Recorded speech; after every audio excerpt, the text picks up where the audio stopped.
Welcome to the finale of the penultimate episode.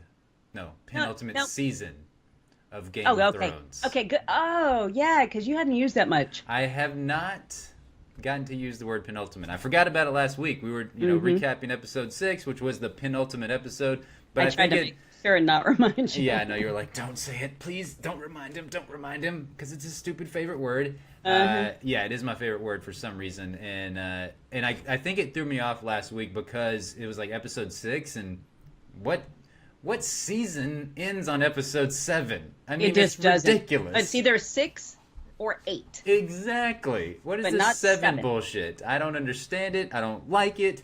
I don't like it at We all. we should be getting another Game of Thrones episode at least next week to make that nice round number of Yep. 8, but we're not, and this is the end, and we won't have Game of Thrones back again for at least a A year, year, at probably a minimum. year and a half. Yeah. Let me just say before we go any further, Hmm.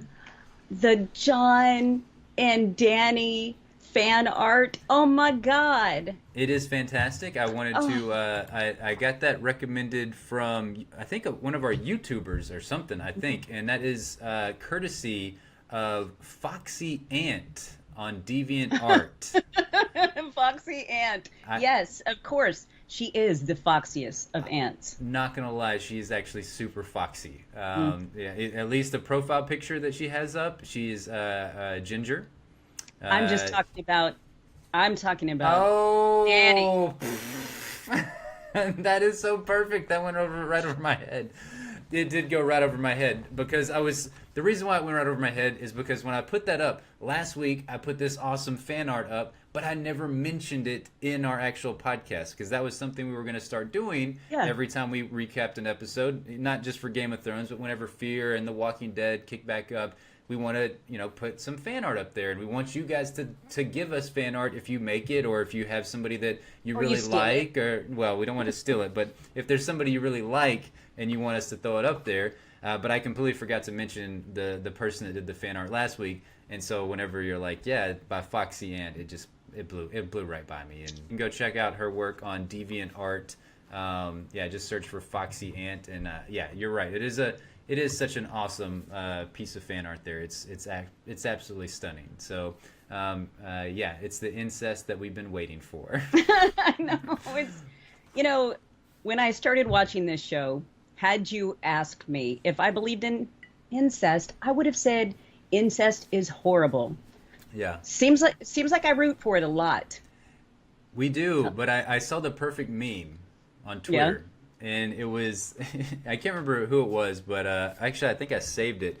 But more or less, it was a picture of Cersei and Jamie, Hmm. and basically like a ooh grody face, and then the picture of John and Danny, and it was like, oh yeah, that's Oh, right. Yeah, yeah. and How you doing? exactly, because everybody has given so much crap to Jamie and Cersei over the last couple of seasons, but by saying like, oh, that's gross, and you've heard it all the time from not just like the fans, but the actual people on the show as well. Which, okay, granted, right now, John and Danny, they don't know anything. John does not realize that he just took his aunt to the bone zone. I know. Danny doesn't realize she took her nephew to the bone zone or anything. So, yeah, hey, two good-looking people that wanted to go to the bone zone.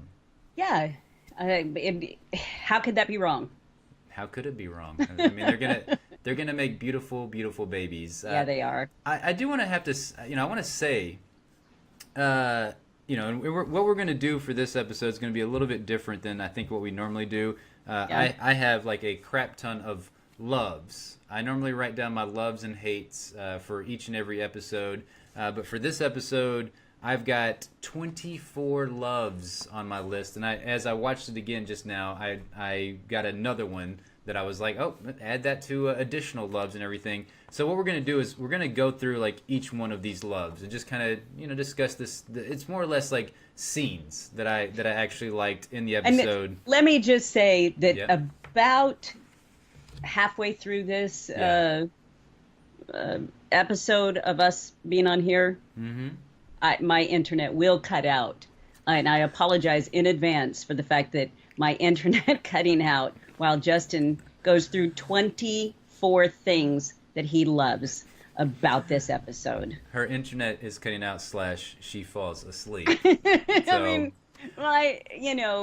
my child, my lovely, beautiful son, Yes, you are a talker. I am. I am a talker. Once I get rolling, it's hard for me to Oh stop my too. God. Somebody Seriously. just put a frowny face. I don't know. I don't know what the frowny face was for, but That was for you falling asleep in the middle of the Probably, recap. but what I'm going to do is I'm just going to put my picture right here. Just put your picture up. Just occasionally, maybe put a word bubble up there or something. I don't know. Maybe if you could figure that out, that would be really Yeah. impressive. Yeah. Okay, but before we get into that love, I just had to mention this because we're talking about all the incest and everything. Man, John does not look anything like Rhaegar, and Rhaegar looked identical to Viserys. Like he had a little bit different brow. Like he had a more pronounced brow. Okay, I have this brow, so I feel like I can say this. He had the caveman brow. You don't have a caveman I do. brow. I have a caveman brow. It's there's no doubt about it. I have a caveman brow. I have like a Cro-Magnon man face. It's not Shut your terrible, mouth. but it's I made that face. I understand that you made it and you think that it's lovely and everything, but I definitely have it, so I totally understand what Rhaegar, what he goes through on a daily basis. Like I get it, Rhaegar. Having that big ass forehead, sometimes it sucks, but That is the manliest oh yeah, no, I mean, of brows. yes. Yes. So if you had like a name like the breaker of chains, it would be the manliest of brows, and Yes. Rhaegar definitely has it. But whenever we saw them in those visions that Bran was showing us, I'm like looking at this dude, and I'm looking at Lyanna, but when I look at Jon, I don't see a Targaryen in him at all. So it's really weird. He looks just like he and Dany could be brother and sister. You think so? In my opinion, they look so much alike. The same big doughy eyes, Yeah, they've got the Disney eyes, both of them. Yes, do. Yeah. both of them. They're about the same height, which is terrible of me to say, but But they Jon are. he looks like stocky, and like he's that stocky. He's wearing a buff guy. lot of clothes. He is wearing a lot of clothes. But then you look at Viserys, wait a minute! and Not the whole episode. He wasn't. I'm sure you like that.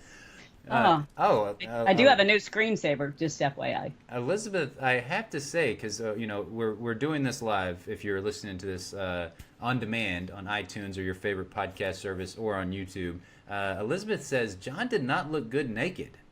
Oh, it's funny. I love that. That's great, because everybody has to have a type, Yeah. and it's fine if we don't have the same type. But that was the sweetest ass. That boy had the sweetest ass. So It's even creepier when you're like, that boy had the sweetest ass, and you're like, well, I mean, he's young. Brenda said he was fine for me. Oh man, I mean, I'm just like, yes, please.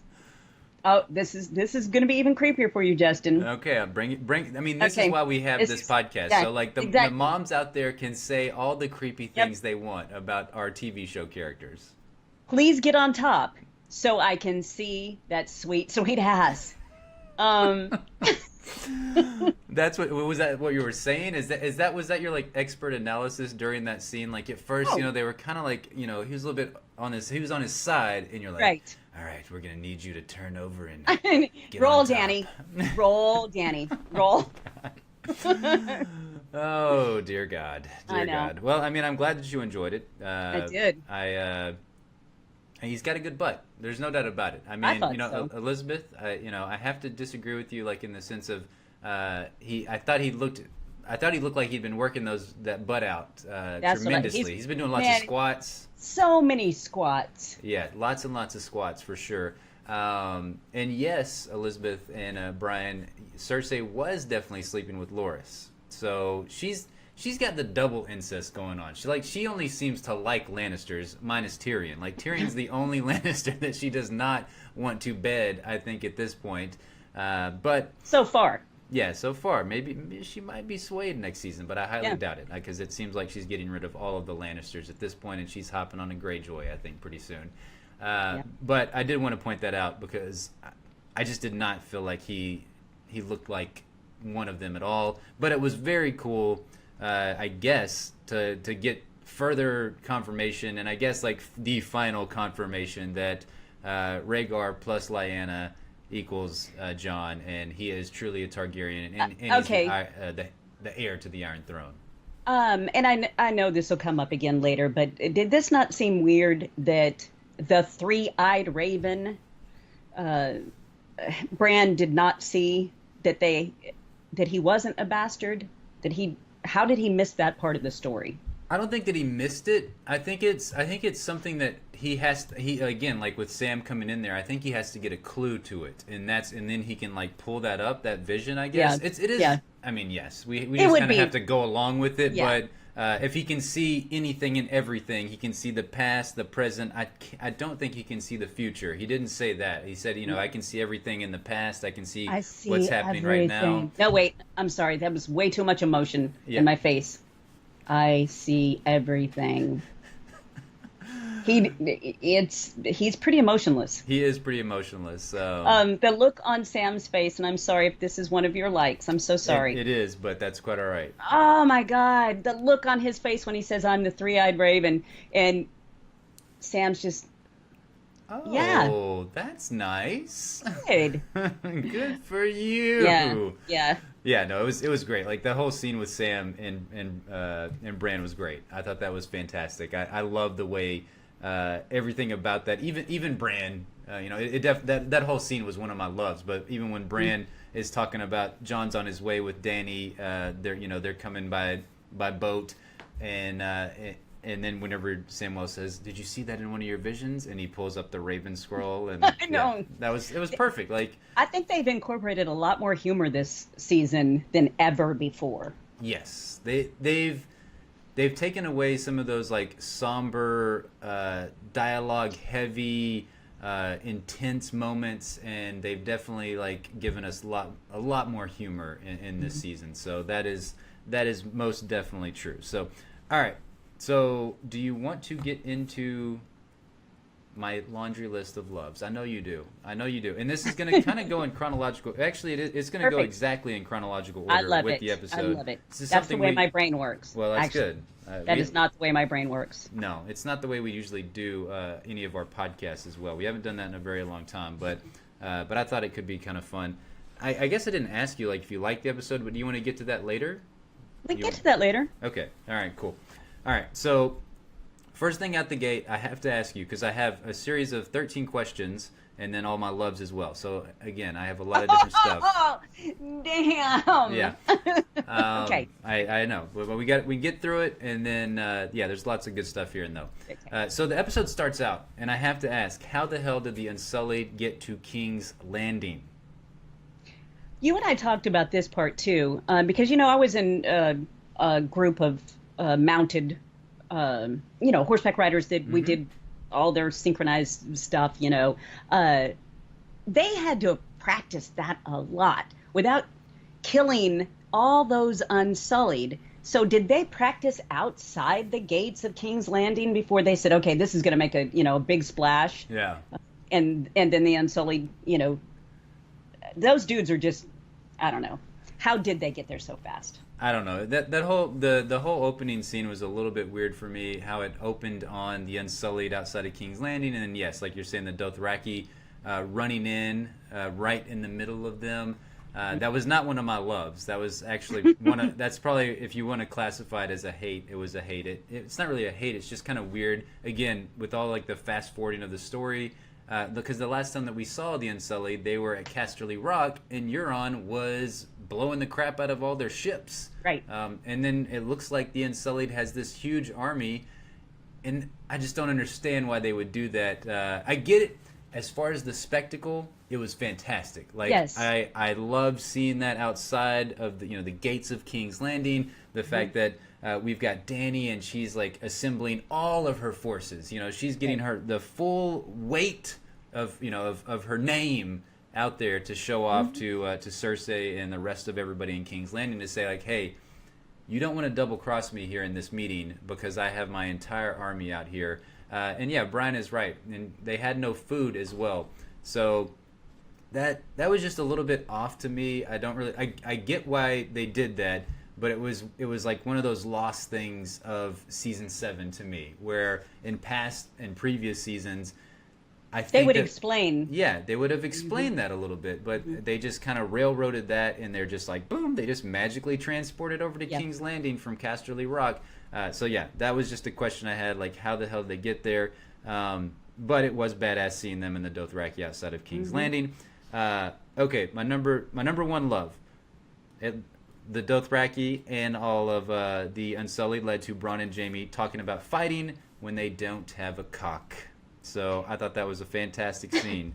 I need to go back every episode this season. I think cock was in every episode, I think. Some discussion of cock. There was lots of cock in this season. But what's interesting is it played an important part throughout the episode of how important it was to not have a cock. I know.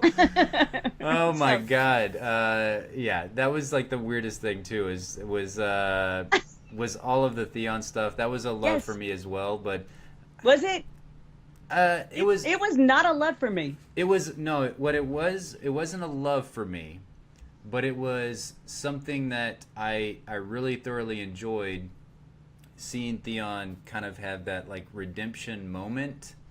I thought that was fantastic, but the cock punching, or I guess the cock he was knocking, looking for the nuts, and there were no nuts. No. But the little grin that comes across his face, like, finally, not having nuts is working to my advantage. So. But it was so weird, though. I'm with you. That was that was like a really, really awkward moment because. One, I don't understand why they made Theon out to be this sucky fighter. Like, he used to be a badass. Whenever in season 1, he was badass at archery. I think that he was a pretty decent fighter with swords as well. I get maybe not hand-to-hand combat or whatever. Right, and it's been a while. It has been a while, but man, they make him out to be such a little bitch when it comes to fighting. Dude had him by 50, 75 pounds. At least. So, the idea that he could come back in that fight at all, to me, was a little... Unrealistic? A little. Yeah. No, I mean, he was definitely getting his ass kicked big time, but... But adrenaline it was... and revenge, all those wonderful things will fuel rage. So it's doable. I've won plenty of fights, and I'm not that big. That you shouldn't have won. You're like, I should have gotten my ass kicked in that fight, but I beat that person because I went in Rage Hulk mode.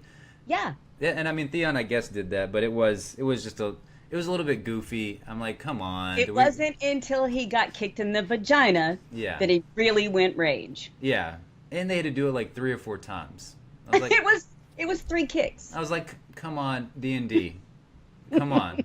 Is this like some like Looney Tunes cartoon that we're watching right now? It was just it was a little bit ridiculously stupid. Felt Three Stooges to me. Yeah, there you go, Three Stooges. I love the stuff that was before it with Theon and Jon, but yeah, the fight, and I like that he's going after Yara. We need some side missions, some side quests in season 8. It can't be all about the Night King versus everybody within Westeros. So it's good that he's on a nice little side quest, but I'm with you as well. It was completely stupid with the nut punches. And while he is gone, off looking for Yara, could he possibly run into Euron? Because I know they're not necessarily going to the. Well, I mean, Euron has her. I forgot about that. Euron has her, so of course they're going to run into each other. Yeah, but that is also the thing. I had a question about that too. Is how is Theon going to know where to find Yara if Euron has secretly gone to Essos for the Golden Company? 'Cause Yeah. I thought that was an interesting twist, but yeah, Theon thinks he's going to go to the Iron Islands because that's where he said he's like, I'm hightailing it. I'm going back to the Iron Islands. So Fast travel. fast travel. Yeah. So because it would be, for me it might be more interesting if maybe Theon met him somewhere out there, like as he was trying to make it to Essos, or maybe even like he found out that he was going to Essos, and next season that's where Theon goes, and we get to see a little bit more than just Westeros, because Essos, I mean, Essos would be cool, like, and it would be nice to maybe see like that he, because I don't know how they're going to get the Golden Company into all of this with only 6 episodes left. It's just, We thought this season was rushed. yeah. I mean, my God, what the way they're going to have to cram all this up, I don't know how they're going to do it in 6 episodes, unless they suddenly decide that they're going to give us a treat, and we're just joshing you. We're just joshing you. It's really a 10-episode season. That would be really sweet. I almost feel like that maybe HBO they'll kind of get like some of the feedback for this season, and they're like, man, the fans really loved it. They do love this show. I know but there's a lot of other fans out there that are kind of like, they feel like the show's failing them right now. I saw an article on Wired, and it was just completely trashing. It was not pretty. Oh, did you see that one as well? Oh yeah. That one was really rough. That was that, I mean, it was more or less like saying that the show has failed us as a show, and just lots of really negative things to say about the writing from this season. And I know. I'm not going to disagree with some of the points that the article made. Like, the writing is definitely not as good as previous seasons. I had tweeted immediately after watching the episode last night that, if you go and watch Game of Thrones season 6's finale, and then you watch this finale, it feels like a completely different show. Like, it doesn't even feel like, it feels like our same characters have kind of gone to this parallel universe, like you said, where it's like super humorous all the time, because there was no humor in the season finale last year. I mean, there wasn't. Dark. That was that when that wasn't when Tommen. Yes, that's when Tommen killed himself. Okay. And Cersei blew everybody up. Yeah, and, yeah. That was a good episode. Yeah. There's a lot of it that does seem very different. Yeah. It's still good. Don't get me wrong. Yes. Yes. Brenda brings up a good point. Well, the writers probably never expected to be dependent on themselves for storyline. And we talked about this a couple of weeks ago. The fact that D&D, they got onto this show. They came onto this show under the impression that they were going to be adapting the Song of Ice and Fire series into this TV show. Bastards. Yeah, I know, poor bastards. But they didn't realize that George R. R. Martin was gonna, more or less, to me, it feels like he has writer's block, which he's trying to weave a web in order to connect all of these ridiculous amount of characters and storylines and betrayal and all kinds of things that are going on. So it's difficult for him. I think the last book came out in 2011. Like, I went and looked this up because I kept thinking to myself, I'm like, okay, is there any way, like, did they not know this? Like, did D&D not know that, hey, he might not even get the 6th book out before we finish the entire series? And I don't think they ever thought that, because he finished the series premiered in April of 2011. So April of Two,011, that's when the 5th book drops. And so they're probably like, oh, we're good. He'll get the 6th book out, in 2, like, maybe, let's just say 3 to 5 years. And then maybe, like, I think they must have known, like, he would have never gotten the 7th book out in time for the series to end. But I think they probably thought the 6th book would be out. But yeah, I don't know when it's coming. So If ever. I'm with you. I do think that, I mean, bless his heart. Oh, God. These are just incredible. Well, and now, like, the intricate stories and the pressure. Yeah, well, the pressure would get to me. I could never. At this point, I would be shitting myself. Trying to figure out, like, okay, this has been built up to so much more than it ever was as a book Right. now, and now all these show people are coming in and they want to read the books, and I I don't want would to fake my own disappoint death. them. No, well, yeah, that's true. Yeah, I Just mean to, just to he's get got away. plenty of money. Go buy an island, Yeah, and just or flip the internet the bird and take off. exactly. I just flipped the internet the bird. I Yeah, mean, he did say the books will come whenever the hell I want the books to right, come, or whenever they're right. done. So, okay, so getting back to the episode, I absolutely loved the Dragon Pit meeting. Whenever we're introduced to all these characters that a lot of them they haven't seen one another ever. With the fact that Danny and Cersei, this is their first ever meeting, and I love this because. Well, actually, before we even get to the meeting, I loved it when Cersei was talking with Jaime and the Franken Mountain, and she said, "If anything goes wrong, kill the silver-haired bitch first, then our brother, then the bastard who calls himself king in the North." I love the look that Jaime made whenever he saw that. He's like, bitch. Yeah, That, this is not. I'm. This is not what I tried to set up. This is not what my plan was. no, And I know we'll come to that eventually, in one of your loves, in where Jamie ends up oh by the yeah, end of most, by the end of the episode. most definitely. Did you know that this was an actual, real place that they set this? It was ancient ruins of a Roman where gladiators fought, an amphitheater outside of in Seville, Spain. Yeah, So it was an actual historic site. Now, this is what I read anyway, dating back to 4th century BC, wow, which is pretty freaking amazing. Now, they didn't fight dragons there, yeah, but darn it. but gladiators, which is just incredible. And so that was the scene of the dragon pit. That's where they Uh-huh. filmed it at. Oh, okay. So I didn't see that or anything. I watched, all the behind the scenes, inside the episodes or whatever. But I didn't. Oh, I'm sorry. This was one that I got sent to me special from D&D. Man. Oh, they sent that Sorry. to you exclusive. I'm sorry. Well, yeah, I should forward that stuff to you. Yeah, your son might like that. That would be nice. No, that's really cool. I mean, I thought it was a beautiful setting for all of that scene and everything. And I did see that it took them 3 days, I think, to film just that one little scene, which is insanity to me because it's not really that big of a scene. And I will say to anybody that doesn't know this yet, with season 7, just because the show is over right now, the season's over. All of us are going to be salivating for like any little morsel of news for Game of Thrones or anything. Right. It's really cool. HBO is doing this thing where they're going back and they're showing like almost like a little mini documentary, sort of like the inside the episode type of thing for each episode of the season. And it's on their Game of Thrones YouTube.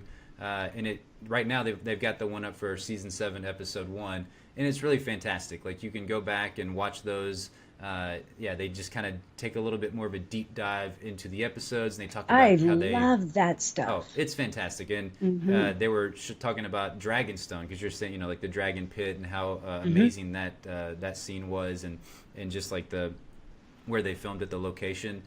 They were talking about Dragonstone and all the work that went into making that so realistic, and I mean it was insanity to me. I'm like, for basically like the moment where they come to Dragonstone and they open the door and got the 2 dragon heads on the side. They did so much work for a scene that was maybe going to last 30 seconds. So like I understand, like we were talking about the writing earlier. The writing may not be as good. Like there's no doubt about it. Or at least the dialogue heavy writing is not it's not where it was in previous seasons. I'll argue that this episode, to me, it was extremely dialogue heavy, and I think it was one of the best episodes of the season. And I still think you could put it up there with previous seasons when it comes to like how rich and and good I think the dialogue was in this season or this episode at least. But it's just crazy to me. You can't say anything about like the sets, the costumes, everything. I don't know. Again, I mean, I've talked about this in like every episode that we have done so far this season. My God, who is doing these costumes? They're so Yeah, they're good. unbelievable, so incredible. And why everybody's gotten fancier and fancier, I don't quite know. Oh, the That's Kingsguard? Holy crap! Like, everybody looks incredible. yeah, they do. That's I that was one of my other random loves is the Kingsguard slash Queensguard armor. I mean, I remember the Franken Mountain having it, and I was like, "Damn, he looks badass!" You know, like the helmet. I mean, it more or less looks like kind of like Darth Vader esque. And It then does. now, you know, all the rest of them now have it. I don't know if they had it before, but this is the first time that I just really noticed it. But I also noticed that Jamie, he's holding on to the old. He's still got the old like Kingsguard armor on and everything. Yeah, His beautiful lion's head carved into his I know it's fantastic. shoulders. Oh, It does. It looks so damn good. And yeah, I love like Brenda said, I love Danny's leather. I love hers. I love Cersei. I mean, Cersei's outfit has been just on point since last Yeah. season. It's Yeah. been in another world compared to the stuff that she wore in like previous seasons. let me ask you this. Yes. You know, we had talked about this. Her wig this season had seemed like she needed to drink more water or something. I don't know. I mean, Yeah. her hair seems very brittle and dry. The scene with her and Tyrion, Yeah. I don't know that she's ever looked more beautiful. She looked good, and I would never be able to notice that it's a wig or anything. Well, I mean, it looked like her real hair to me. It did in that particular scene to me. Oh, okay. But I don't know. I just thought she looked. Yeah, she no, looked she looked so gorgeous. great. Yeah, she looked fantastic. So We're never going to get through this episode if I keep stopping you. There's like so many great things to talk about. oh, I know. I mean, that's why I want to. I mean, we're gonna get to all of them. Again, I've never done this before, but I thought it would be fun. But we may get to all of them like just randomly. So, okay. So, my number 3 love from this episode is right before we get into the Dragon Pit, and it was Podrick and Tyrion's reunion with obviously hints of Bronn.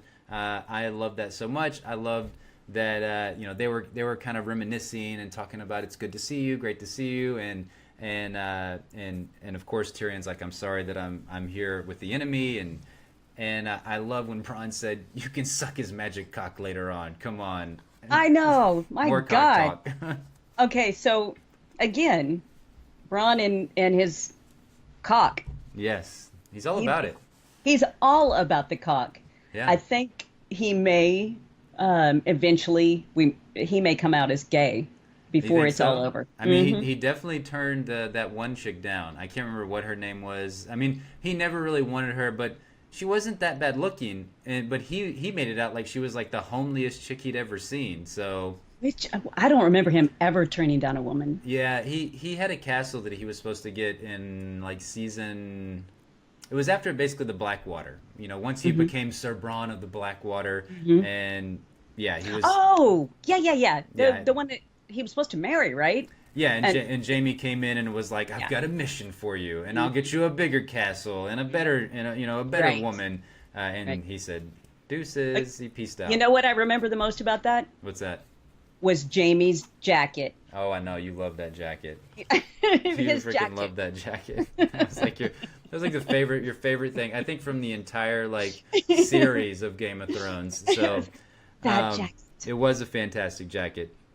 And I loved how like they were talking to Bronn and trying to kind of like convince him to come to the other side. And I don't know, for me it's what it's so fun about like just watching the show and just all the characters is just like all their different drives and motivations, because it's just the same thing when they were talking about I wouldn't be fighting in this army if I didn't have a cock, and that's what the only thing that drives Bronn apparently is his penis and Right. where he can stick it.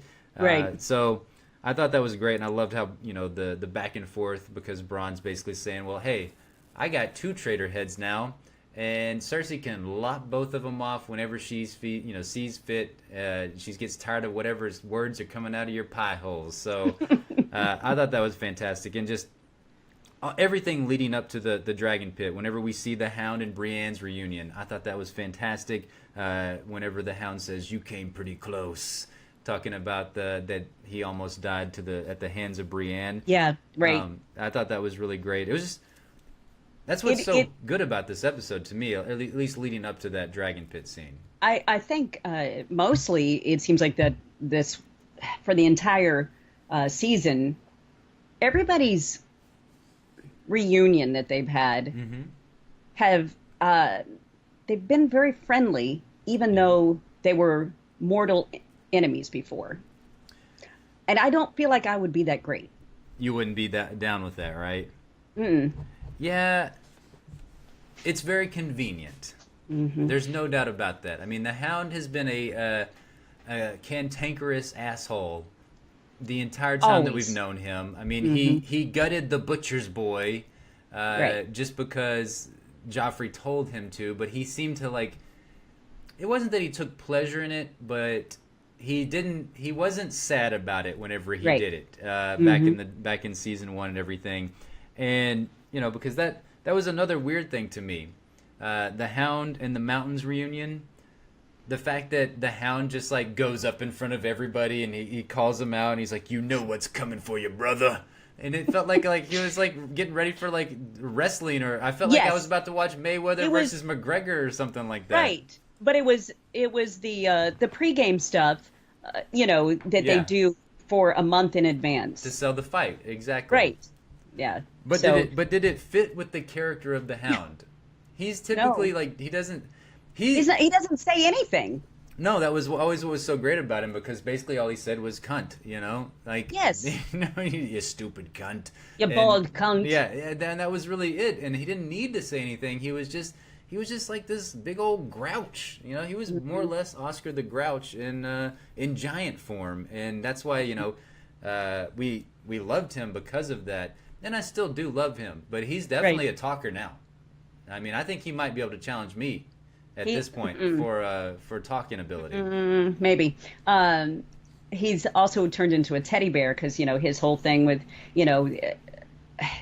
like you said, with his back and forth with Brienne, Yeah. when they're talking about Arya. I mean, it's like, she's doing great. Arya's great, and I don't know.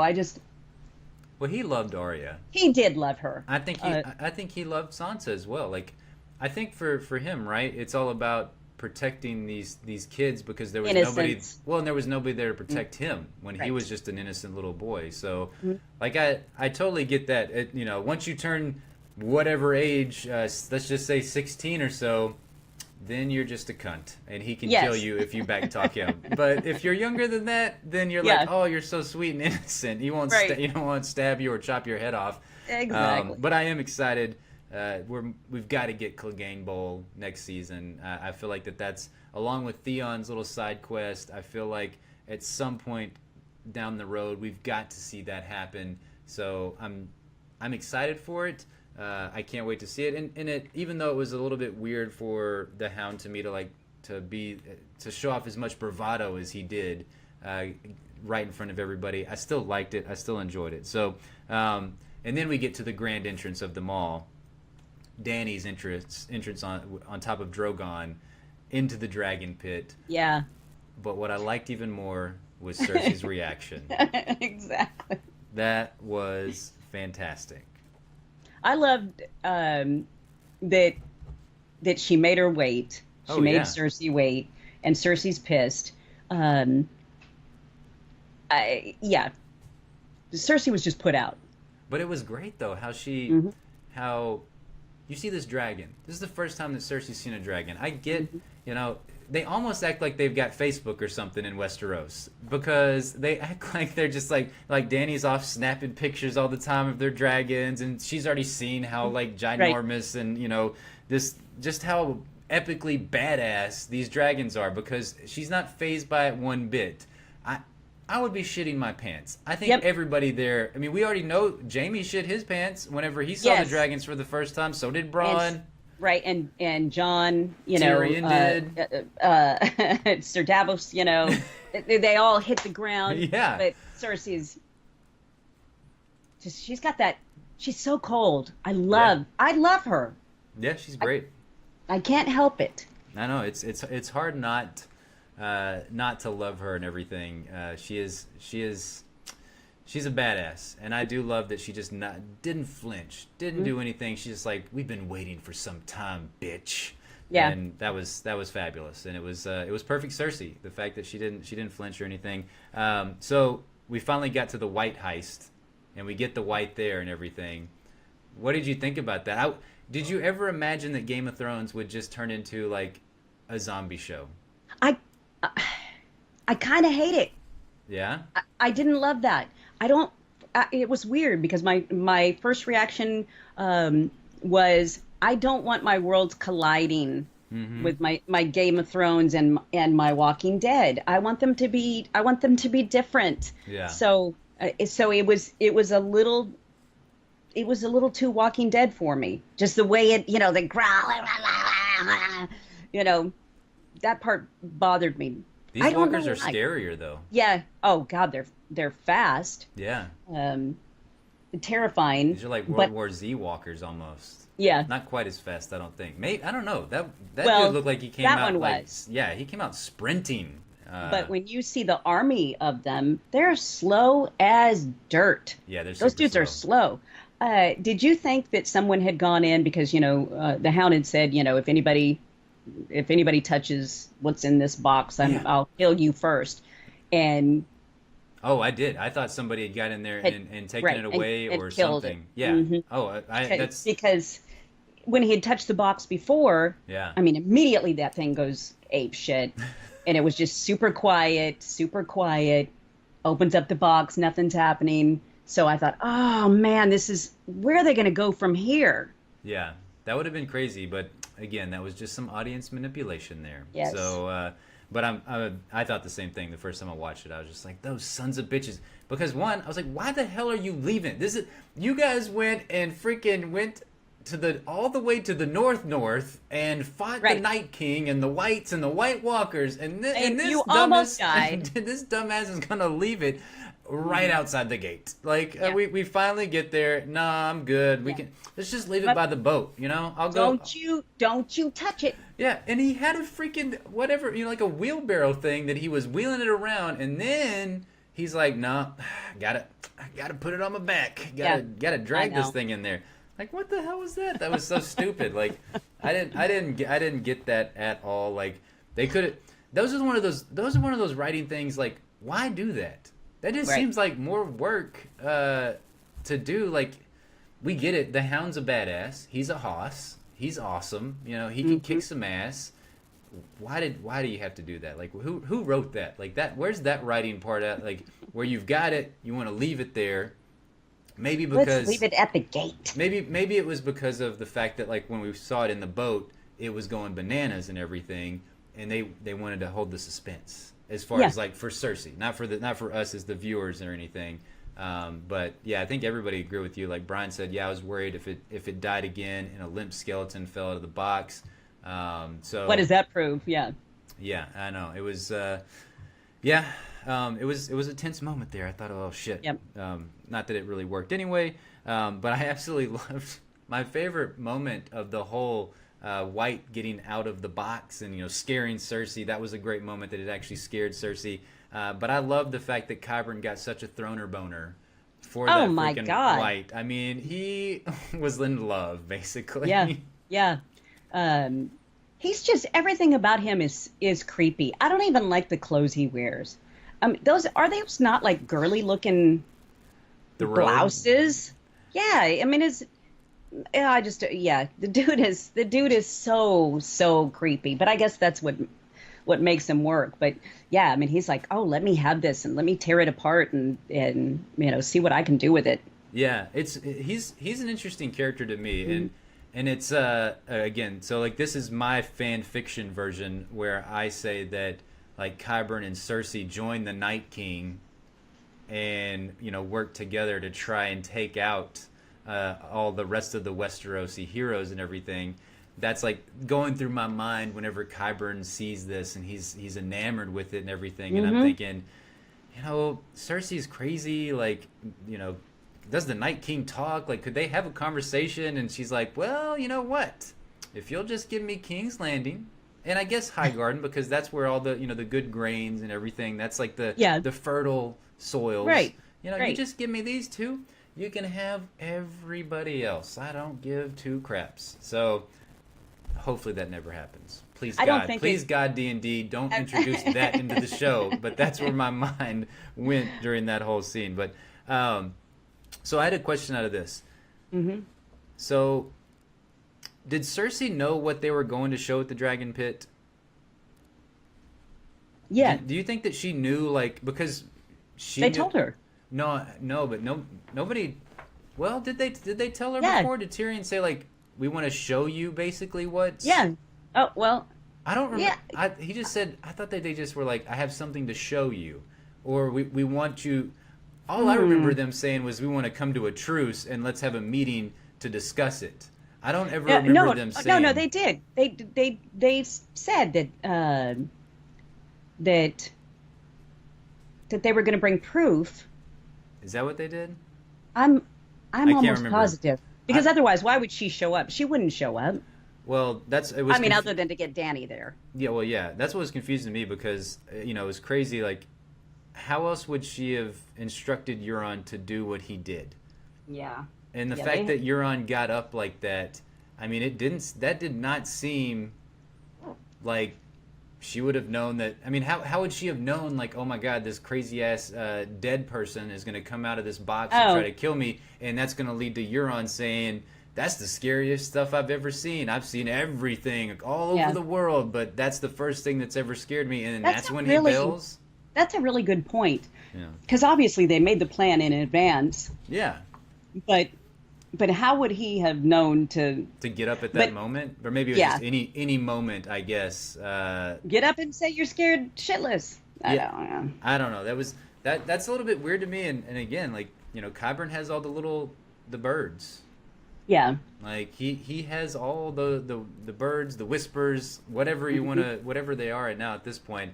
And she's known about a lot of things before they actually transpired here lately because of Right. Qyburn. And that was one that didn't sit right with me, trying to figure that out. And I'm trying to figure out, like, what did Cersei hope for out of the meeting with everyone, because she has that fantastic conversation with Tyrion, and Tyrion's like, more or less, what did you hope to get out of this? And I can't figure out what Cersei's motivations were for this meeting at all. Is it other than just to, like, totally throw them off and betray them? I think yes, to throw them off. You think so? To I mean, she to tell them that she was going to join in this fight. Because obviously she can get everything she wants Yeah. by telling them that. Yeah. So they had a better plan. Once again, they had a better plan. Cersei did? Mm-hmm. Oh, I know. She's been killing them with her plans. Mm-hmm. Like, she Mm-hmm. completely played Tyrion to a T in this Yep. episode. Like, Yep. I thought it was, I mean, that was one of my favorite moments in the episode, was all of that stuff between Tyrion and Cersei. Mm-hmm. Like, I thought it was the fantastic conversations. For me, it might have been the best stuff of the season whenever Cersei immediately opens with that line of, she's your kind of woman, a foreign whore who doesn't know her place. And, like, that, like, cut to the bone right there. Right. And Yeah. I love Tyrion's retort of, oh yeah, one that you can't control or hurt or whatever it was that he said. So I thought that was fantastic. Robin brings up a good point that Cersei has been channeling Tywin very well. Oh Uh, God, yeah. she really has. Like, Mm-hmm. it's amazing. And she has a conversation later on with Jaime, and said, you should have been listening the entire Yes. time, which I thought was Instead of hunting and all the things that she said he wanted to go out and do, I sat and listened to Father. So, yeah. and she was the son that Tywin always wanted. Yeah, she just did not have a penis. Yeah, She didn't have that cock that we were talking about Right. earlier on. the all important cock. Yeah, the all-important cock. I did want to point out that I really enjoyed Brienne whenever she's kind of giving the conversation to Jaime. She's telling him, fuck loyalty. I thought that was fantastic. And it was to me, that was like one of those threads I thought that was nicely connected to previous seasons, because Brienne was always about loyalty and honor and everything, and Jamie was never about that. Right. And now she's like, finally, like, just fuck that loyalty stuff. Like, this is the right thing to do. Go talk to your crazy ass sister and convince her that we've got to go north and fight off the Night King and everything. It's so funny because Jamie always had this Prince Charming look to him. Yes.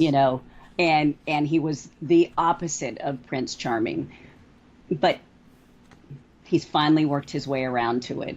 Yeah. He's a pretty good guy. I love Jamie. Me too. I was terrified that we were going to lose him this episode because I really thought that since she had let Tyrion go, after Tyrion said, "Well, bring it, just freaking kill me, have him kill me, go ahead," and then when her favorite brother does the exact same thing, I'm thinking, oh shit, they're not going to let both of the brothers go. So I thought, oh, I'm gonna lose Jamie. I thought so too. I mean, whenever she gave the Franken Mountain the nod. And why didn't he follow through with it? I don't know. Because she didn't stop him. No, she didn't. It was really weird to me. I mean, I wasn't ready for it, but I was like, my body was starting to prepare. I did this. Yeah, I was like, this bastard's about to chop Jamie in half, because we really haven't seen the full strength of this monster mountain character. Not really, since I think the first time we saw his true strength was one of the King's Guard guys. When they were trying to stop him. They were trying to tell like Cersei that she can't go here or something, and they went out and fought. It wasn't one of it wasn't one of the King's Guard. It was one of the High Septon's folks with Lancel and everything. Yeah. Whenever they tried to fight him, and he just utterly destroyed them. So I don't know. It is weird that he didn't go through with it. I don't understand that at all. Thank God he didn't. No, because I would have been crushed.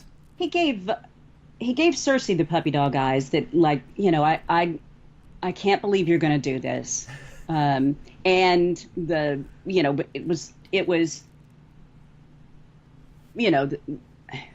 you think Sir Gregor did this? Gregor? No. Or Jamie? No, God, did you, Jamie? Okay, I was about to say, Sir Gregor's eyes are creepy as. Like, they're super creepy. They're like when you fold your eyelids, flaps. Yes. Never been able to do that. I've always thought that's. I get freaked out like contacts or anything like that. So anybody. You want me no, don't do it. Don't do it. Dear, my eyes will start. But I just thought it was interesting because the way he looked at her, it was, I can't believe you're going to do this. It was just, there were so many things in those beautiful eyes of Jamie's. Yeah. But there was no motion from Cersei that told the mountain, don't do it. She's just kind of like, later, dude. I got my baby here. I don't need you anymore. I know. She's like, we have something better and all these. I get that she was talking about the Iron Bank as well, but I feel like she has something better coming along, and I think she said that there's another or something like that, and talking about the baby, and it was just pure insanity to me that she's gone that far. One, to conspire with Euron behind Jamie's back, and you could see the look in Jamie's eyes. He was just like, oh my gosh, I cannot believe that you would do this. Like, that guy, there's always that that guy that every dude's got to worry about. He wears eyeliner, for God's sakes. I think that just like totally ruined it. The fact that she would put in with somebody like Euron, and she's telling him that no one walks away from me, and talking about Euron, but at the same time, like, it was the irony of it was the fact that that Jamie's trying to walk away, and then she tells the mountain to basically to off him, and that was squash him. Squash him. Thank God that she did not, but that led to me one of the most epic moments in this episode, whenever Jamie leaves and he's leaving King's Landing and the snow starts to come down. It was so beautiful, and like the music was perfect. Yes, that one little flake snowfall, hits his glove Yeah. or his golden hand. I'm not sure which one it hit, but that was gorgeous. And then we see her floor map is being covered in snow. Yeah. That was pretty incredible. It was very moving. So It was. I mean, that's because we've been saying like winter is here, winter is here. yeah, And really, it hasn't been here. nope, it has in the north, but not to the south. So No. all right, move along to your next love. What are we on, number 3? No, I've skipped around everything. I've skipped I know around. we've covered a lot of them. Yeah, we've covered quite a few of them and everything. We were talking about everything with Cersei and everything. I thought it was a great moment when she did come out and say like the darkness is coming for us all and we'll face it together. Great moment. She again is fantastic. Did you believe? No, I did not believe for one moment, and I still don't know why Tyrion believed it. That is the one thing I can't figure out. Why is Tyrion being so dumb? Is it the writing? Has the writing made him like a complete idiot? Like, I get that he was gone for a couple of years off from Westeros and like the schemings and the plottings and the backstabbings and everything, and so it's like everybody else kind of got a 2-year leg up on him, and he's getting his just his falling sea behind. legs back underneath him. But I figured that he would have had them back underneath him by now. It wouldn't fall for dumb shit like that because your sister. He just said, whenever he goes in there with Jaime, and I love that little conversation before they went in the room, and they're like the two dumbest Lannisters, and I guess we should say goodbye now. I thought that was a fantastic scene as well. But I mean, he's going in there like the most murderous, evil, crazy woman in all of Westeros, and he just comes out of there thinking like, "Yep, this is good. This is truce." I think the only thing that made him think that he believed her was he's known her as a woman that would do anything for her children.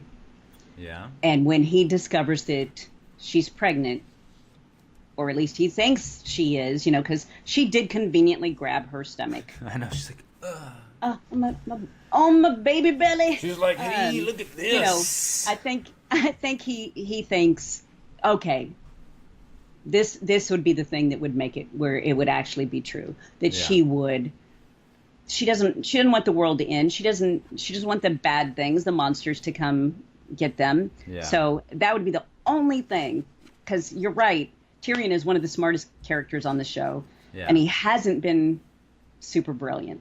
No, it's so weird to me. Yeah. And talking of other brilliant characters, Varys has just been relegated to nothing. Yeah.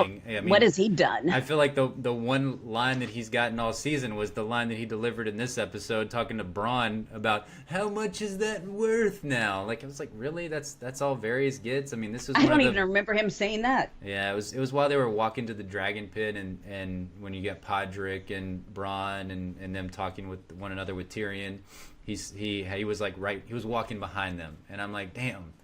Varys to me was one of the best and most interesting characters on the show, and I feel like there's still so many things to explore with that character. Like, there's only so much time. Yeah, I guess I'll just have to go back to the books for that one. Yeah. Number 14, love. Jorah is John blocked. I felt so bad for poor Jorah because as they're making their plans, once Cersei is like, we're gonna join you guys, and they're saying like, okay, well, how are we gonna get all our armies up in the north? And Jon says, well, if you flew there, it wouldn't look good because we got to show that the north that we're together, and right. You're not here to conquer us because all these Targaryen assholes killed all the northern men in the past. So let's ride on the boat together. We need some good ship time. Yeah. And Jorah's like, what the fuck? No! You bitch, you fly. Yeah. Oh, his face. I know. It was so. I'm so bad. I was so devastated for him, and of course, we've already talked about everything that happened at the end, more or less. But what is he gonna do whenever he comes out? Like, and Dany and Jon are related, aunt and nephew, and. But but first, before that, you find out all of that. Danny and John are going to be like, writing little notes to each other in the meetings, and Yeah. making little hearts, and so just doing all those little lovey-dovey things, and everybody's going to be rolling their eyes, and those are the kind of things I imagine. Jorah's over there drawing like knives and John. He's like, exactly. This is for the watch times 2, bitch. Yeah. So I definitely feel like that, and Jorah, he's been cock-blocked so many times, like over and over again. Dario cock-blocked him. Drogo. I know. It was not meant to be. It's just never gonna happen for him. She always goes for the super hot young guys. She does. So she's got a type. He's hot, but he's just a little too old for her. Yeah. Speaking of cockblock, yes. What was the deal with Tyrion and his look as he sees that, in the ship, Yeah. that Danny and John are, going off to the room together to go to the Bone Zone, make sweet, sweet love. I mean, he's like, I know, he looked really distraught. He looked why? like somebody peed in his cornflakes, for sure.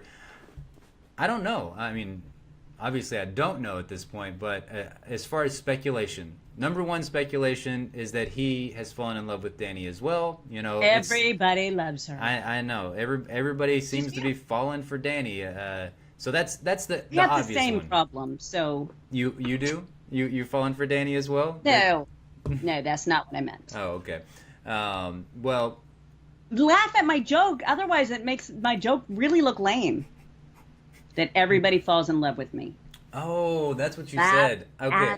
I didn't joke. hear the joke. I did not hear the joke. I would have laughed had I heard that joke, because I know you and Dany have the same problem. Okay. As soon as Jon Snow sees you, he's like, Dany, who? Yes. Who's this Dany exactly. lady? But so that's the obvious one, Mm-hmm. is that he's fallen in love with Dany as well, and so that broke his heart to see Jon go in there and go to the Bone Zone.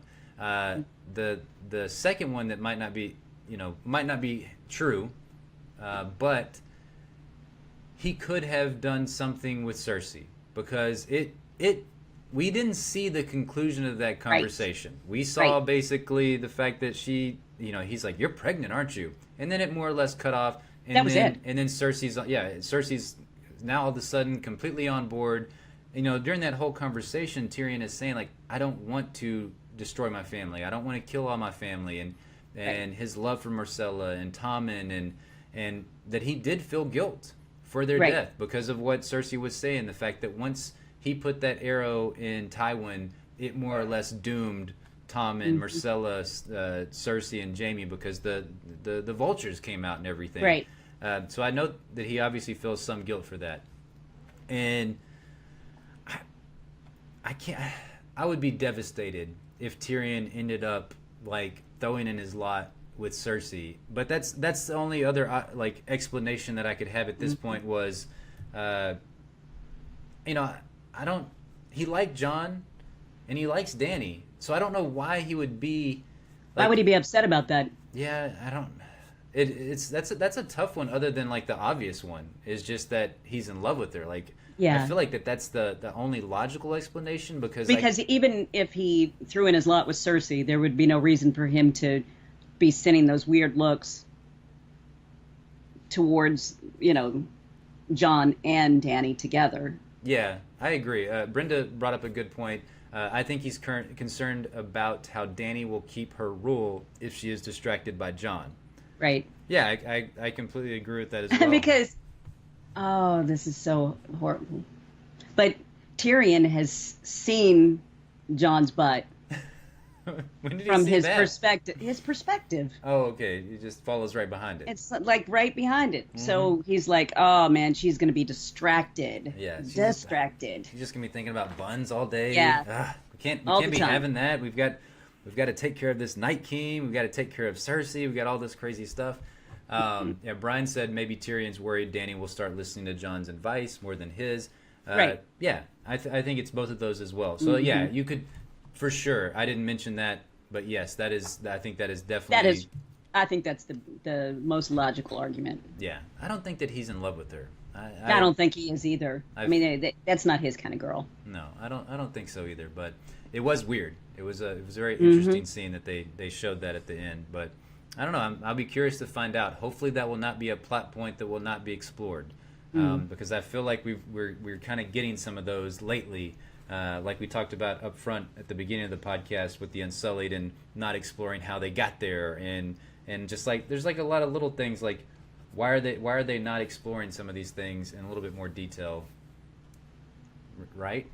Yeah, like when you watch soap operas. Yeah. That was that kind of look to me was just the smell a fart school of acting. Yeah. Just something that they do when they cut to commercial, and then they never explain it when they come back. When they come back from commercial, yeah. It's like if you're a Walking Dead fan, it was that one thing with whatever season it was, whenever they were looking for Carol, and it was like Daryl ran into Heath. Daryl ran into no, it wasn't Heath. Who was it? It was some character. What was his name? I know his name is Chris. I think he was on Everybody Hates Chris. But what was his name? Noah. He ran into Noah. Yeah. Out there like in the field and everything. And it was like this really tense moment of like who's out there in that field. And then they never went back to it, and it was just Noah. The next time they caught back up on the show, Noah was in the house, and like I'm just it was in the dark. Yeah, exactly. He goes outside, and we devoted like 3 podcasts to the speculation of who that was. Yeah, who the hell that was, and they just pick it back up, and just this random guy's in the house now. Yeah, right. And I feel like we've been getting a few more of those with Game of Thrones lately, more than we ever did before. So, okay. Let's shift gears a little bit because I want to talk about the Arya and Yara. No, Sansa. I don't know why I put Yara. I must have been watching a part when I wrote down that this note here. But Arya and Sansa's plan of killing Peter Baelish. So, how did you feel about all of that scene? I'm not completely sure how I felt about it, because I'll tell you this, it didn't make a love for me, by the way. So don't feel bad if you hated it. Yeah. I mean, it was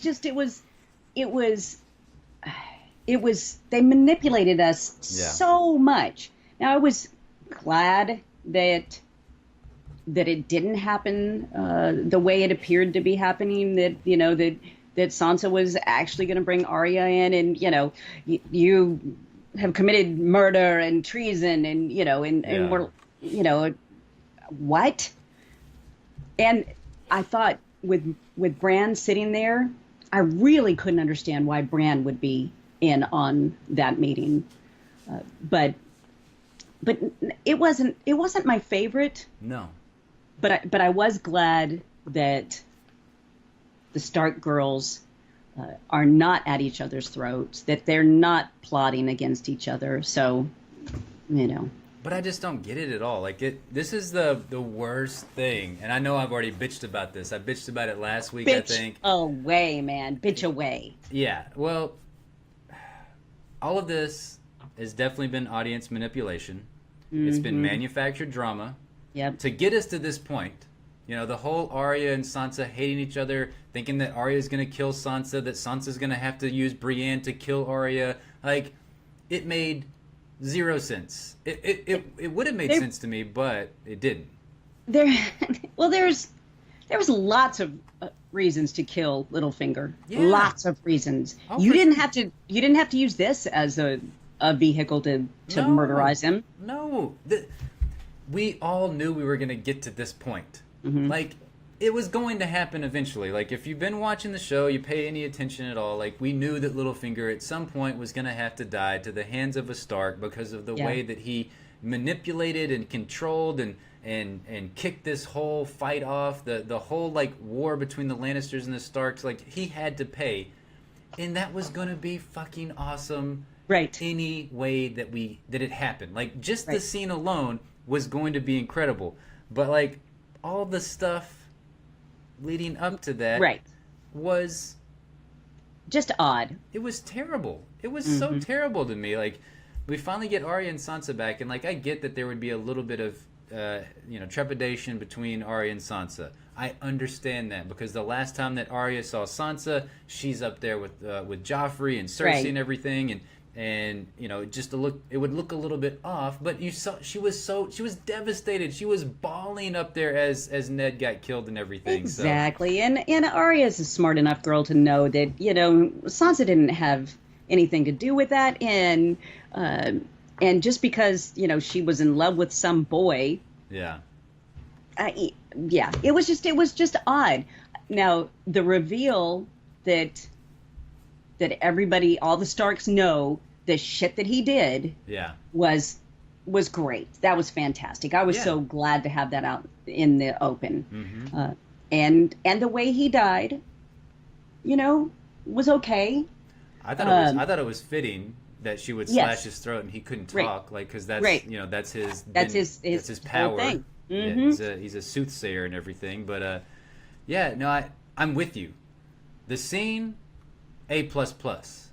Like the delivery from Sansa, I thought was fantastic. I mean, she owned that scene. I thought she did the actress. I thought Sophie Turner. I thought she did a fantastic Yep. job in that scene. The way that she played Littlefinger and what was it? The game of what ifs or whatever it was. Oh,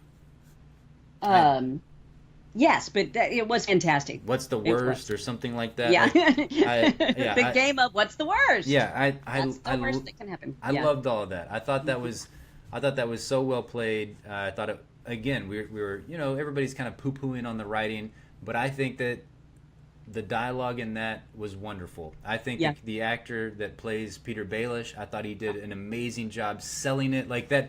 There was another GIF out there that I thought was fantastic that I saw on Twitter. Like there's that white dude that he's like the surprised face, and everybody uses it in a GIF. Yeah, that white dude. the white it's this like white guy, and he almost kind of looks like Dexter to me from the Showtime TV show, and he just kind of like has this look where he like looks up and he's like completely he's taken off guard and looks really surprised. And the way that Littlefinger's eyes, whenever she says Lord Yes. Baelish, Yes. I thought that was amazing. What? Me? Yeah. What? What are you talking about? Me? I think you got that wrong here. I wanted to mention something that Brian said. Brian said, though it's true he had to die, there's really nothing left for the political scheming, the political/scheming characters.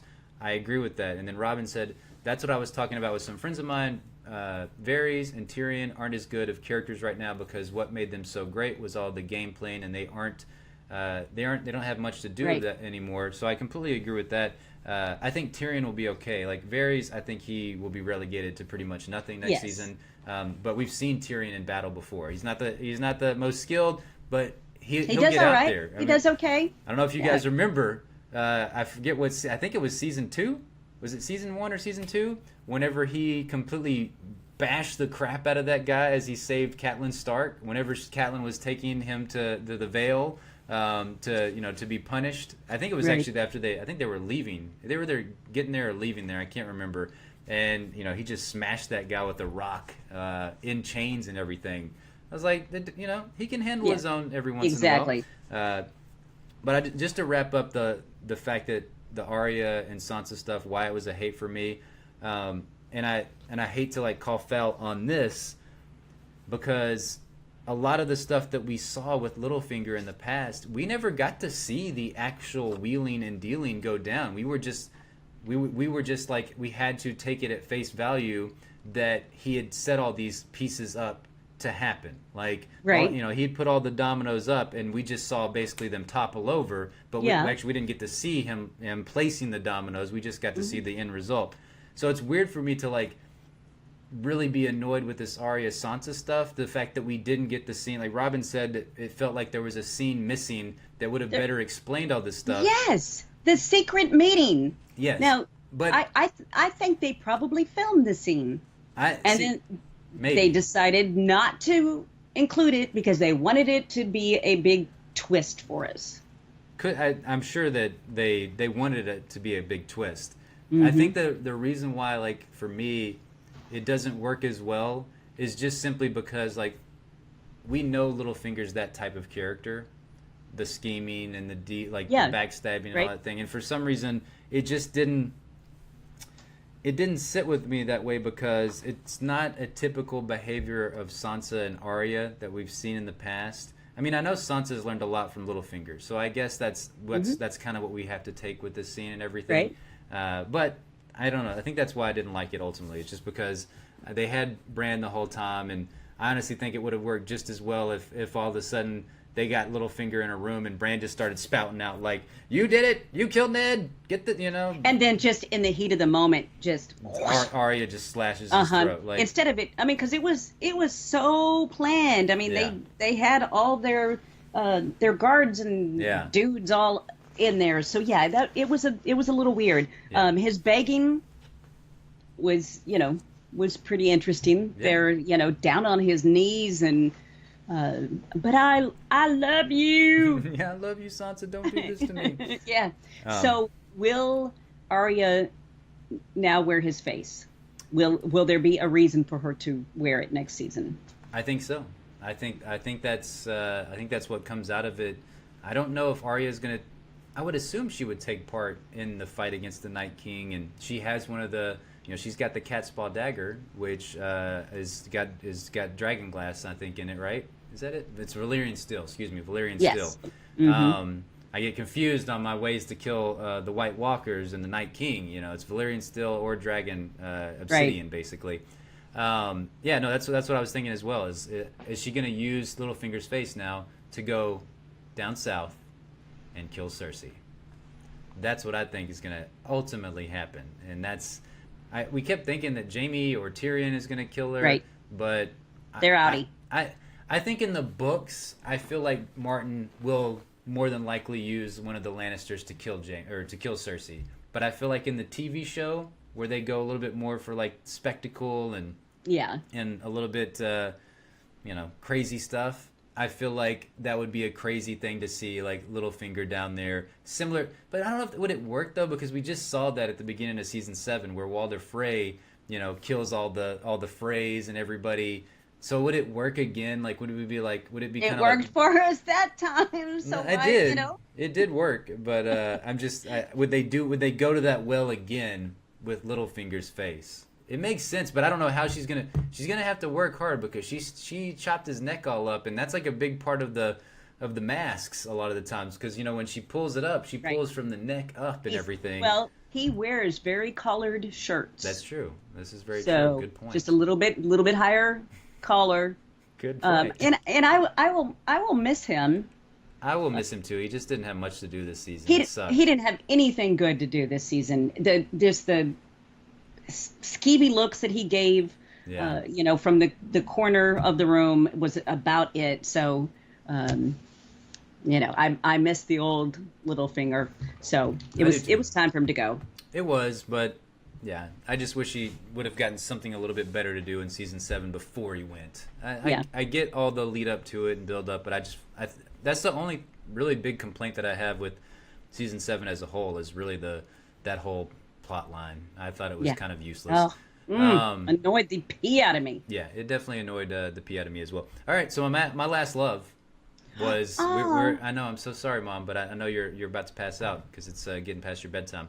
But yeah, my last love of this episode was, of course, Ice Dragon Viserion coming in and destroying the wall at Eastwatch. Like, that was incredible. My God, it was amazing. It was sad. I mean, what is it, like 8,000 years that was supposed to have stood? A long ass time. That's all I know. I know it was pretty incredible. Yeah, it was fantastic to see. You kind of felt like the season needed to end on that point, because it's been so long, like the Night King and the White Walkers and all of his army, They've been taking their sweet ass time to get to the wall while everybody else has been fast traveling all over the place. Yeah, no, just getting anywhere and everywhere. And I just don't like Barrick and Tormund. Do you think they made it? I think they did. I think, don't we always, on a main character, or not a main character, but one of our favorite characters, we have to watch them die. At this point, they're main characters because there's not a lot of main characters left. Right. I think we have to watch them die. And we did not see him die. No, we didn't see him die. I feel like that was a moment in previous Game of Thrones seasons where they would have died. You know, like most definitely. We've gotten all our hopes up and just as soon as because we're thinking those big monster babies that that Brienne and Tormund are gonna make. Yes, exactly, and I think we would have seen blue dragon fire hit Tormund and just in previous seasons. Yeah, I'm glad it didn't happen, and I'm fine with it not happening. I know a lot of people are complaining that they've gotten too soft this season and like we've gotten too many good wins for the good guys, and we have gotten a lot of good wins, but there's season 7 for a reason. The Night King is a badass, and I mean he killed one of our freaking dragons, and it was one of the I put that right up there with like some of the saddest deaths that we've had on the show. Whenever that dragon, when Viserion got killed, I thought that was just devastating. It was. So that was a big loss, and I don't know what Barrick and Tormund are going to do. Like, I mean, how the hell are they going to run to Winterfell? I doubt we'll see that happen on the show because, with 6 episodes left, I don't think that we're going to get like any resolution of that. I think they'll just show up at Winterfell all of a sudden and be like, oh shit, the Night King, he's made it. They've destroyed the wall and everything. But it was pretty awesome. Okay, I've got to ask you, did you think the CGI was good, or did you think the CGI was bad? Oh, why did you ask me that? I've got to know. Like, I mean, I read. I think you read the Wired article, and it tainted you because I'm pretty sure in that Wired article. No, I did not. I didn't finish it because I didn't want it to taint me. Yeah. Because I was like, oh shit, I got to stop. Yeah. This is not making me happy. I know. There were parts of this CGI that I thought when the first viewing, I was like, oh damn. Yeah. This is not great. But then in my second viewing, I thought, why are you being such a bitch? it's Was it the part whenever we see whatever he's calling his ice dragon now? I don't know, but we'll just go with the ice dragon. Was it the part where it's more or less like just full on unlimited ice ammo, just blowing the wall down? Was that the part, or was it? I don't know. I kind of liked that part. Okay, well no, just watching the wall just completely fall apart, melt down. I don't know. It was just it wasn't quite up to Game of Thrones standard. I agree. I there was something weird about it. There was something a little bit off. I'm with you. It was an amazing thing to see, but just like Brenda said I was a little underwhelmed. Yeah, there was something about it. Something. I mean, we're building up to this the wall being knocked down, and I don't know, like for some reason it looked a little bit too CGI to me. Like I felt like it did. I didn't feel real. No, it didn't feel like realistic at all, and I felt like that was one of those moments where we've seen other shows, movies in the past where they use like some kind of realistic thing. Like they build a model more or less. Yeah. And those models sometimes they look fantastic and they stand the test of time. I feel like this dragon scene is not going to stand the test of time. Robin said that the Night King looked a little bit weird on the dragon. He looked weird to me as well.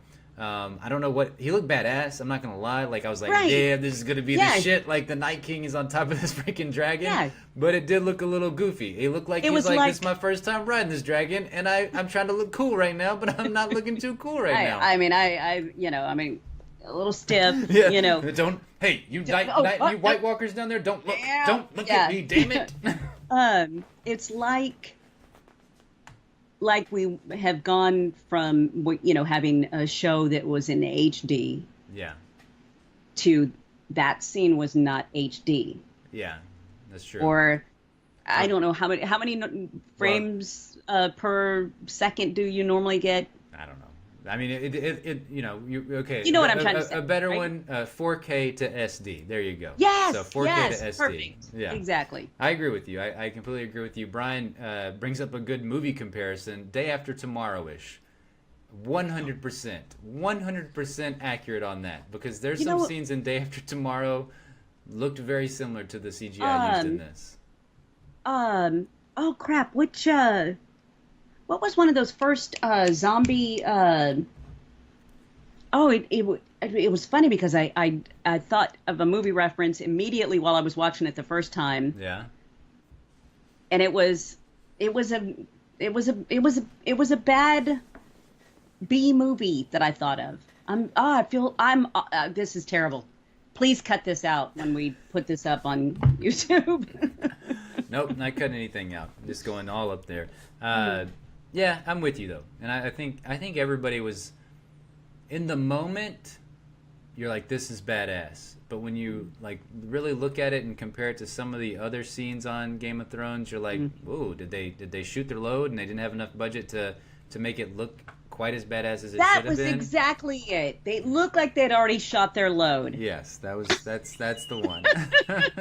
So, but I still loved it, and it's gonna make for an amazing season 7. I think everybody that is, Or more or is it less. season 8? Oh, season 8. Excuse me. Yes, it is season 8. I went through my whole vodka drink. It's throwing me off here. I'm pretty sure I've called characters by different names than they are in this episode. Okay. But I think for all those people complaining about that the writing is not as good, and George R. R. Martin is the best, and the books are always going to be better. They are. They are going to be better. There's no doubt about that. Like, and the show is going to fast travel the shit out of things in season 8. And I feel like we just kind of have to accept that at this point. Like, the show is now a summer blockbuster. It used to be one of those nice, like, winter, spring movies where, like, the dialogue was so rich, and the just everything was. It was like this slow, methodical pace that you could sit down in a movie theater and enjoy it, or sit on your couch and you're just like, oh, I don't care if it's 4 hours. It's a great time. But now it's like that 2 hour, explosion, Yes. Yes. over and over again. And I'm okay with that. Like, at this point, I'm fine with it. It's entertaining as hell. Yeah. So it's all good. I think we've got super, super high expectations of this show. Understandably so. Yeah. So when it falls off just a teeny tiny little bit, we do get a little bitchy. Yeah, everybody does. And I know that I've seen lots of reviews being bitchy, and lots of podcasters, YouTubers, not being bitchy, but like more or less saying like, this sucks now. Like, especially Twitter's the worst. I mean, lots and lots of people on Twitter like hating on the finale. I don't hate on it at all. I'm with you, Tanya. Martin didn't follow through, so this is what we get. Yeah, Exactly. just like what we talked about earlier. Like, if he could finish those books, which I totally understand, like, this is a lot of plot threads to connect. So, all right. So, what did you think about the episode overall? What do you rate it out of bacons? And I want your honest answer. You mother. Okay. I enjoyed the episode. It wasn't my favorite episode, Yes. and I'm gonna give it. I'm gonna give it a. I'm gonna say 4.5 bacons. Oh my God. For an episode that you're like. I'm giving it the 4.5 bacons because I don't want to look back at this later and go, why was I such a cunt? So, because I could have given it. What's your 4 and a honest quarter. score? 4.25 bacons. Is that like your? That's really what you're going with? 4.25? I'm so easily swayed. Yeah. There's so many things I loved about it. No, it's Justin, good. don't put me on the spot like this anymore. That's it. That's I it. never again. Final answer, 4 1/4 bacons. Okay. Well, for me, I've got Game of Thrones season finale blinders on, because when I've watched this episode multiple times, I more or less like overlook all of its shortcomings and things that could be perceived as bad, like the Arya and Sansa stuff that I hated leading up to this. But when we got to that moment, I was just like losing my shit and like, holy cow, this is crazy. I can't believe Littlefinger's dead now. So for me, I'm still only going to give it a 4 1/2 bacons. Okay. Like it was not as good as the season 6 finale to me. Yeah. That finale was just phenomenal. Like to Right. me, one of the best episodes ever of the entire Game of Thrones season or series. So yeah, 4 1/2 bacons. And this is my last thing about Game of Thrones, I guess, for this season. Like the good thing is we got all these 6 seasons we can go back and watch. 7 seasons Yes. now. Yes. And maybe the 6th book is going to come out soon. The only bad thing about this season for me, when I go back and rewatch everything, and I feel like this is where the writing has gone somewhat downhill, and we sort of touched on it a little bit. But you know when you go, so like you go watch season 6 last year as we were watching it live, and all those like little tiny plot threads, they're connected so nicely, and it's like they're wrapped in like the best bow Christmas present ever. Right. Like it's like how did they even do this? How, they how wrapped it up did so they nicely. These people are freaking brilliant. Yeah, exactly. And you just you can't imagine, like there was this one line in season 1 that they connected to a plot thread in season 6, and your mind just explodes. But when I do that with this season, it doesn't feel as connected. Like those previous seasons, they were so well connected, and whenever you got the payoffs, they were so phenomenal. Yeah. This is the first season for me where, the It's connections kind of like weren't as good. They see the finish line. Yeah, they do, and they're ready to get there. They're ready to get there. They're dying to get to that finish line. That's for sure. So, season 7 overall to me was a great season, but there was some things that were just. It was just rushed. That was the biggest thing. Everybody says it, and it's true. Like everybody's not saying it to be like I think negative. I think that's just reality. Like. This season was rushed. Robin said 4.75 bacons for the episode, 4.25, 4 1/4 for the season.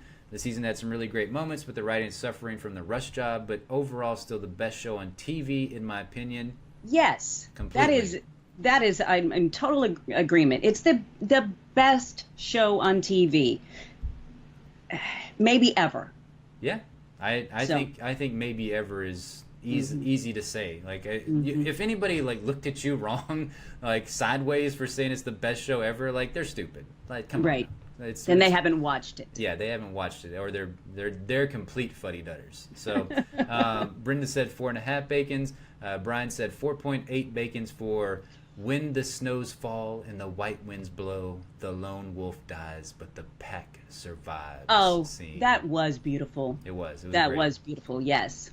I loved Arya and Sansa coming together in that moment, and finally paying each other respects and compliments, and that was fantastic. That's the Arya and Sansa that I want to see going forward.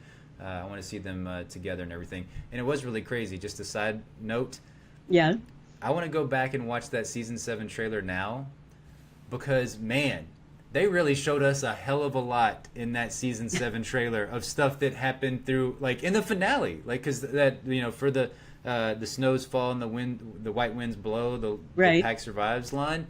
That was that moment in the trailer where like John is like basically like falling over the horse, or not even John. You didn't know which character it was. You just knew a character looked like they were dead on top of a horse, and like it was that whole the pack survives thing, and that's what everybody was speculating. Like, oh shit, that's the lone wolf is John, and he dies, but the pack survives.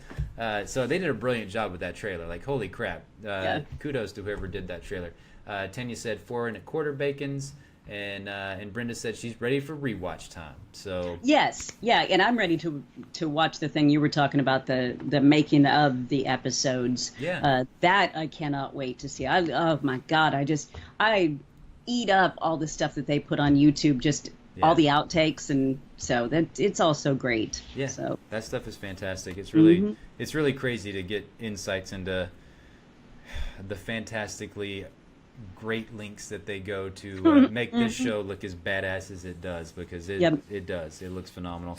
All right, well, that's all we got for our season 7 big time finale discussion.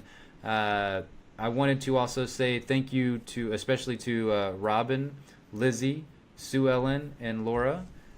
They are supporters of ours on Patreon. They have pledged their support over there on patreon.com/rantpocalypse, and we just wanted to say again, thank you guys so much for that. That really, y'all are wonderful. I'm Yes. noticing a trend. All women. I know. Where's the dudes at? Where's my dudes at? I think I don't know how many dudes we honestly have that listen to our show, because we've kind of started over from scratch, more or less. Like we used to have lots of listeners on our podcast, and Right. the podcast went away, and all those listeners are like, y'all still do podcasts? Because Oh yeah, this is great. I didn't even know you did them. Yeah. Yeah, exactly. But yeah, I wanted to say special thanks to them, but also a special thanks to everybody that hangs out with us on the chat each and every week. It's been great. Everybody that listens to us, we really appreciate it. We're not going anywhere. We're going to be back covering Fear the Walking Dead in a couple of weeks on September 10th, and then of course The Walking Dead when it premieres, like October, whatever date it is, 22nd or something like that. Well, thank you guys so much for hanging out with us, and we hope you all have a fantastic rest of your day, and we'll hopefully be back with some more Game of Thrones stuff in the future. So, all right. Bye, guys. Love y'all. Love you all. Bye.